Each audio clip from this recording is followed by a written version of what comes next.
Tymi që del nga këto gjaqe po e kthen ajrin, burimin themelor të jetës, në shkaktar të shumë sëmundjeve për banorët e kësaj zone të Kosovës.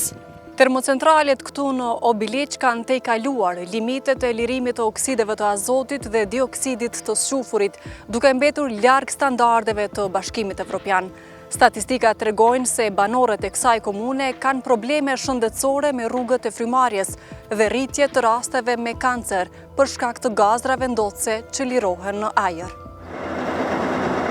Kosova është një nga vendet që nuk i ka përmbushur kufit kombëtar të përcaktuar në planin kombëtar për reduktimin e emetimeve për vitin 2024, ashtu si Serbia, Maqedonia e Veriut dhe Bosnje e Hercegovina. Sipas raportit të organizatës mjedisore Bankwatch Network me seli në Prag, të titulluar "Zbato së mbyll 7 vjet shkelje vdekjeprurse ligjore nga termocentralet e Qymyrit në Ballkanin Perëndimor", të gjitha njësitë e termocentraleve në Obiliq i kanë tejkaluar kufit e ndotjes për të paktën 2.5 herë. Ndotësi më i madh rezulton njësia A5 e termocentralit Kosova A, e cila e ka tejkaluar kufirin e lejuar për ndotjen nga oksidet e azotit për 3.9 herë më shumë.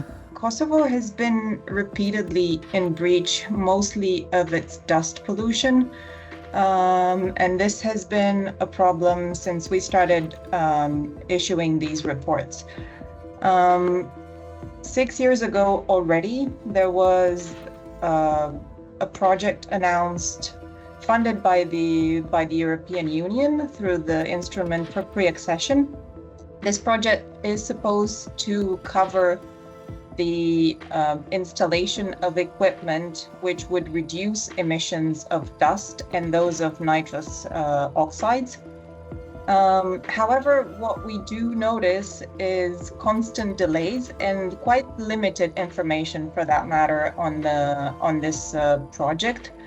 Në vitin 2024, termocentralet me Qymyr në Kosovë e kanë tejkaluar sërish kufirin kombëtar për ndotje, edhe pse emetimet e dioksidit të shufurit kanë shënuar një rënje të lehtë krahasuar me vitin e kaluar.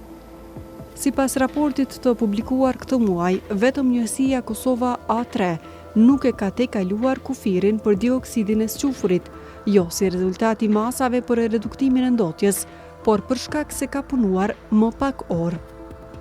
Për banorët e Obiliqit, kjo gjendje është kthyer në realitet të përditshëm, tash e gjysmë shekulli, që prej ndërtimit të këtyre termocentraleve për prodhimin e energjisë elektrike. Ragip Sallova, që po shoqëronte bashkëshorten e tij në qendrën kryesore të mjekësisë familjare në Obiliq, thotë se familjarët e tij shpesh vizitojnë mjekun për shkak të problemeve me shëndetin nga ndotja e ajrit. Shësime kemi të shumta, si nga frymarrja, nga infektimi i lkurave që është pe substancave ndryshme që prodhon që Kosova o betë pymi tyre. Kemi shësime luthit, memores, në mon, trurit, të kënë shësimet kemi, pse qiket e thana, se na pengojnë, shumë se na pengojnë. Ta shofshtin e tymë të rija dhe pastërt, në mon zhi, krejt, pa filter, pa filterizim, është katastrofë është. Të dhënat mjekësore në këto komunë tregojnë se rastet me sëmundje kronike të mushkrive dhe rastet me kancer përbëjnë numrin më të madh të pacientëve. Komuna Obiliqit prind se për këtë rast me kancer në Kosovë, dikon për 25 deri 30% më shumë, ndërsa me sëmundje respiratore dikon afër 30%, duke marrë parasysh numrin e banorëve. Një numër i madh i pacientëve me sëmundje të tilla janë fëmijë. Shumica e fëmijëve parashkollor të cilët vinë vizitojnë qendrat tona, është diku më shumë se 50% të tyre vinë si pasojë e sëmundjeve respiratore që vinë nga ndotja enorme e vazhdueshme e ambientit. Raporti i Bankwatch Network thotë se në vitin 2024 termocentralet e Kekut tejkaluan kufit e ndotjes, duke lëshuar mbi 11.000 ton okside të azotit dhe mbi 5.000 ton pluhur, apo 4 herë më shumë se kufiri i lejuar.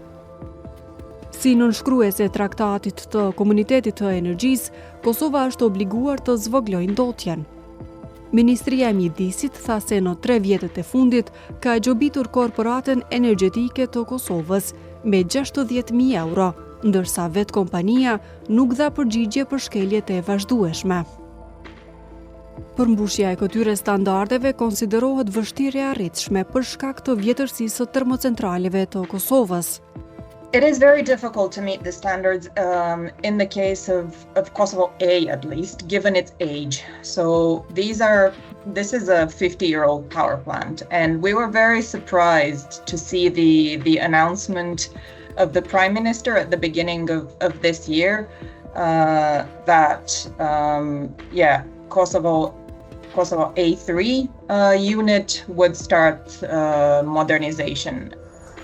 Sipas një raporti të Organizatës Botërore të Shëndetësisë, 1150 vdekje ndodhin brenda vitit në Kosovë si pasojë e ajrit të ndotur. Por me ndotje të lartë të ajrit, qytetarët pritet të përballen edhe për shumë vite, pasi termocentralet e vjetra në Obiliq prodhojnë rreth 90% të energjisë elektrike në Kosovë. Viteve të fundit është investuar në disa projekte të vogla të energjisë së ripërtërishme, por nuk janë as afër të mjaftueshme për të reduktuar ndotjen.